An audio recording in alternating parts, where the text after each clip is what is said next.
Orang ini menyatakan Habib Syekh bukan gurunya NU, dan Habib Syekh jangan membuat syair seperti itu. Dan juga kita akan melihat Anda makan dari Habib Syekh, apakah mencontoh Nabi? Kita ke videonya.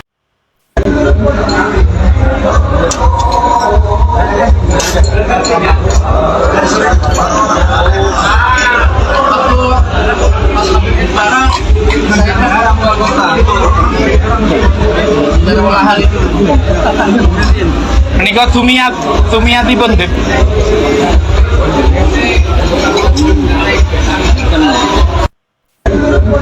Habib Syekh bin Abdul Qadir As-Segaf, Habib Syekh bin Abdul Qadir As-Segaf mengatakan bahwa Habib Rizik itu gurunya NU. Ini perkataan yang sangat kontroversial dan tidak akan bisa diterima oleh siapapun dari pihak warga Nahdlatul Ulama. Kenapa? Karena dalam sejarah Habib Rizik adalah salah satu Habib yang sangat menghina Gus Dur. Nah, Gus Dur itu cucunya Mbah Kiai Hasyim Asy'ari. Kok ada orang yang menghina cucu pendiri NU disebut gurunya NU? Makanya tolonglah Habib Syekh, kalau mau buat lagu itu yang benar ya, jangan begini. Kalau begini ini namanya blunder ini ya. Makanya banyak warga NU yang marah. Kenapa? Ya Habib Syekh tahu sendirilah sejarahnya antara Habib Rizik dengan Mbah Kiai Gus Dur. Ya, mohon maaf Habib Syekh. Terima kasih teman-teman ya. Dulu dituduh mau kudeta, saya disuruh pensiun cepat-cepat, masih gagah. Bintang 3 pengen jadi bintang 4, nggak jadi-jadi. Ya. Jadi terpaksa saya jadi pengusaha. Dan dulu saya agak dekat sama Gus Dur. Gus Dur itu orang mau percaya nggak percaya, kadang-kadang punya sesuatu, bisa melihat jauh ke depan. Karena saya dekat sama beliau, waktu beliau presiden, saya sering dipanggil oleh beliau. Jadi waktu itu usia saya masih ya relatif muda ya, masih. Saya sebetulnya berharap dari Gus Dur, karena dia presiden dan dia tahu bahwa saya sebenarnya tidak bersalah. Saya berharap kalau bisa dia rehabilitasi saya, mengembalikan saya sebagai seorang jenderal. Sebetulnya harapan saya, Prabowo kok menghadap Kiai itu. Saya datang ke Jawa Tengah, saya menghadap Kiai itu. Kemudian Kiai itu mengatakan kepada saya, sudah Mas Bowo, udah ndak usah mikir lagi kembali ke tentara. Mas Bowo, jadi pengusaha saja. Lemes aku. Mungkin itu yang menyelamatkan saya. Akhirnya saya jadi pengusaha. Tuhan memberi kebaikan-kebaikan, memberi rezeki yang baik, yang halal. Akhirnya saya bisa bantu banyak orang.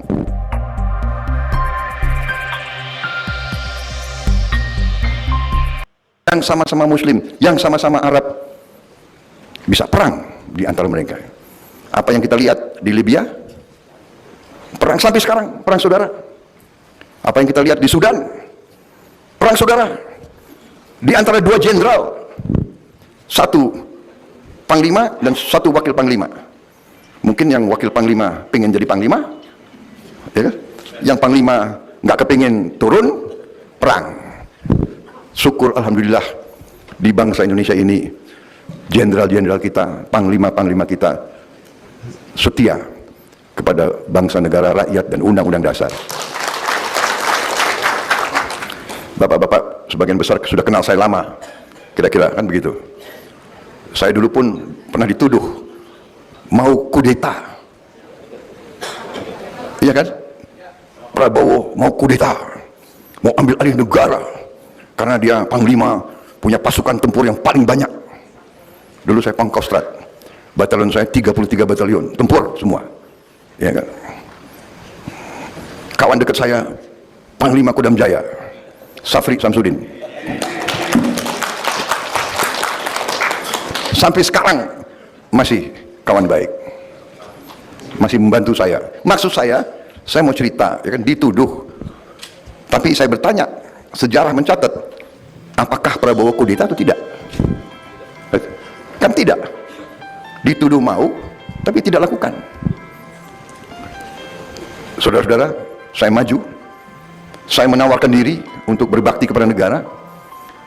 Saya ingin diberi mandat. Saya ingin untuk diberi kesempatan memimpin bangsa dan negara ini. Karena saya merasa bahwa saya faham, saya mengerti apa yang sedang terjadi kepada bangsa kita ini. Saya faham bahaya-bahaya yang dihadapi oleh bangsa ini. Karena itu saya terus berjuang, tapi di atas jalan yang benar, di atas jalan undang-undang dasar. Saya datang di hadapan rakyat dan saya minta mandat. Kalau rakyat memberi mandat kepada saya siap bekerja untuk rakyat, untuk bangsa dan negeri. Kalau rakyat tidak memberi mandat, ya tidak ada masalah. Dan saya sudah buktikan berkali-kali.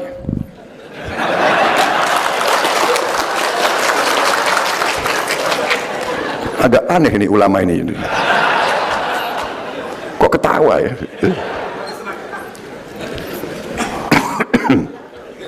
Iya kan? Jadi saya maju minta mandat, tidak dikasih, ya sudah. Iya kan? Ada kesempatan lagi, maju lagi, minta mandat lagi, tidak dikasih lagi. Iya kan? Tapi saya lihat, kok masalahnya masih sama ya? Masalahnya adalah kekayaan bangsa Indonesia tidak tinggal di Indonesia. Saya bikin buku. Berapa buku saya buat? Saya bikin buku, menurut saya buku itu bagus, tapi nggak laku. Ini aneh nih, ulama kalau nggak laku dia ketawa lagi. Aduh, buku saya nggak laku, sedih dong. Jadi rupanya buku yang bagus memang belum tentu laku, ya kan? Saya belajar lagi, bikin buku lagi. Akhirnya karena mungkin nggak laku-laku, ya sudahlah. Aku bikin buku, aku bagi-bagi saja gitu.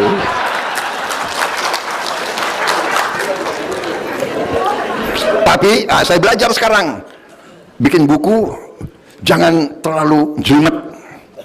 Bikin buku harus banyak gambarnya. Bagaimana Prof? Ini profesor sama juga ini sama saya ya, Prof. Pak Jafar Hamzah, gimana ini? Ini banyak profesor di sini. Saya kira mengalami nasib sama saya gitu ya. Bukunya udah bagus-bagus, udah ya. Kalau saya, alhamdulillah karena saya dulu dituduh mau kudeta, saya disuruh pensiun cepet-cepet, ya kan? Masih gagah. Bintang 3 pengen jadi bintang 4, nggak jadi-jadi, ya kan? Jadi terpaksa saya jadi pengusaha. Tapi itulah kebesaran yang maha kuasa, ya. Kadang-kadang kita tidak mengerti apa maksud yang maha kuasa. Waktu saya diberhentikan atau dipaksa pensiun dini, ya kan? Saya sedih juga itu, ya. Wah, masih gagah. Sekarang ya setengah gagah lah masih. Tapi dengan saya masih muda, sudah pensiun saya, karena dulu ya memang saya pensiun nggak punya apa-apa. Saya jadi pedagang, saya jadi pengusaha, dan Tuhan memberi. Ya, di situ saya merasa, mungkin itu maksudnya yang maha kuasa. Dan dulu saya agak dekat sama Gus Dur. Gus Dur itu orang mau percaya nggak percaya, kadang-kadang punya sesuatu, bisa melihat jauh ke depan. Karena saya dekat sama beliau, waktu beliau presiden, saya sering dipanggil oleh beliau. Jadi waktu itu usia saya masih ya relatif muda, ya masih fit. Saya sebetulnya berharap dari Gus Dur, karena dia presiden dan dia tahu bahwa saya sebenarnya tidak bersalah. Saya berharap kalau bisa dia rehabilitasi saya, mengembalikan saya sebagai seorang jenderal. Sebetulnya harapan saya itu. Tapi beliau panggil saya. Habis itu beliau punya suatu teknik, kalau mau kasih tahu, beliau suruh saya ke Jawa Tengah, ketemu satu kiai yang beliau anggap agak punya kelebihan kemampuan. Prabowo, kok menghadap kiai itu. Saya datang ke Jawa Tengah, saya menghadap kiai itu. Kemudian kiai itu mengatakan kepada saya, sudah Mas Bowo, udah ndak usah mikir lagi kembali ke tentara. Mas Bowo, jadi pengusaha saja. Lemes aku. Hah? Ketawa lagi. Wah, aduh, ini memang ulama Indonesia. Kecewa saya, waduh, ya, masih menggebu-gebu kan, pengen gagah kembali Pak, kan saya enggak, dalam arti kan dituduh ini kan tidak terjadi. Sudah, habis itu saya kembali ketemu Gus Dur. Gus Dur kalian sudah tahu ya, kan? Gimana Mas Bowo? Ya katanya suruh jadi pengusaha, Gus. Ya sudah, kamu pengusaha saja. Tapi ternyata, ya, mungkin itu yang menyelamatkan saya. Akhirnya saya jadi pengusaha. Tuhan memberi kebaikan-kebaikan, memberi rezeki yang baik, yang halal. Akhirnya saya bisa bantu banyak orang. Dan begitu saya agak lumayan, kembali lagi. Waduh, ini gimana? Bagaimana saya bisa mengabdi dan berbakti kepada negara? Oke, saya masuk politik. Disitulah saya mulai masuk politik. Saya belajar politik di Indonesia ini mungkin ilmu politik saya paling lama dan paling mahal. Kalau orang masuk kuliah belajar politik berapa? 4 tahun kan? S1, tambah 2 tahun, S2. Tambah 2 tahun lagi atau 3 tahun lagi, S3. Jadi 4, 2, 2. 8 tahun atau 9 tahun menjadi doktor. 8 atau 9 tahun. Saya belajar politik dari tahun 2003, 2004 sampai sekarang 20 tahun saya belajar politik. 20 tahun saya belajar politik dan masih belajar sampai hari ini. Jadi waktu awal-awal saya belajar politik, ini boleh ya, saya boleh bicara Pak? Kapan lagi saya bicara di hadapan ratusan ulama ya? Ya tapi salah panitia sendiri kenapa undang saya gitu. Kalau Prabowo dikasih podium, dikasih mic, itu nggak bisa pidato sebentar. Jadi salah sendiri ngundang saya. Mudah-mudahan bisa tahan. Tapi begini, benar. Jadi ternyata waktu saya belajar politik, saya mengira politik itu ya datang bikin konsep visi misi yang bagus, iya kan? Habis itu orang, oh visi misinya bagus, yuk pilih dia. Ternyata politik di Indonesia nggak seperti itu. Pertama kali saya berada di sebuah partai politik, saya nggak sebut nama partai itulah, nggak enak. Pertama kali saya masuk, partai itu membuat konvensi. Dengan semangat saya ikut konvensi itu. Kenapa? Enggak, saya nggak sebut partainya. Terserah, kalian boleh nebak-nebak. Saya ikut keliling Indonesia dan waktu itu yang ikut sama saya itu ya banyak tokoh juga, termasuk Pak Nurkolis Majid waktu itu. Jadi kita diundang di tiap provinsi ya, memberi visi dan misi. Pak Nurkolis bicara, saya bicara sebenarnya. Habis tanya jawab, tahu-tahu dari belakang ada yang berdiri bicara ke Pak Nurkolis. Pak Profesor, benar yang Bapak sampaikan, benar sekali, kami setuju. Tapi ini kami ingin yang konkret. Apa yang konkret? Saya juga belajar juga apa maksudnya konkret. Jadi Pak Profesor, dalam politik ini kita yang penting adalah kredibilitas. Yang kedua adalah integritas. Yang ketiga adalah akseptabilitas. Tapi yang penting adalah isitas.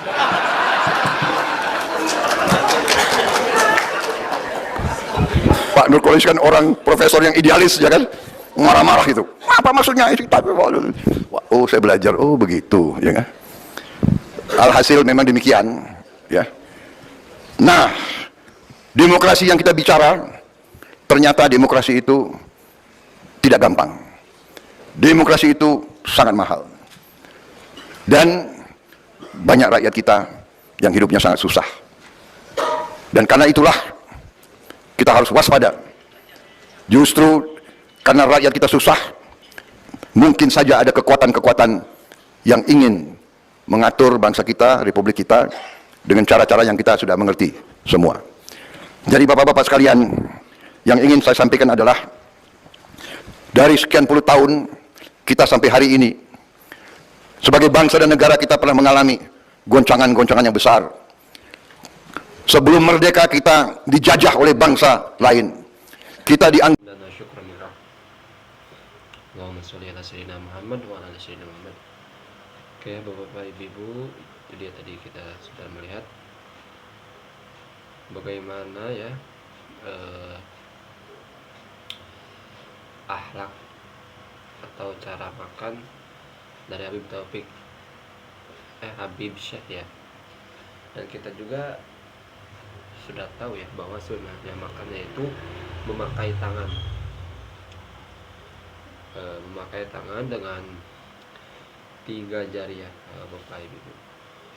Dan itu sangat-sangat susah gitu ya, jarang kalau pakai 3 jari.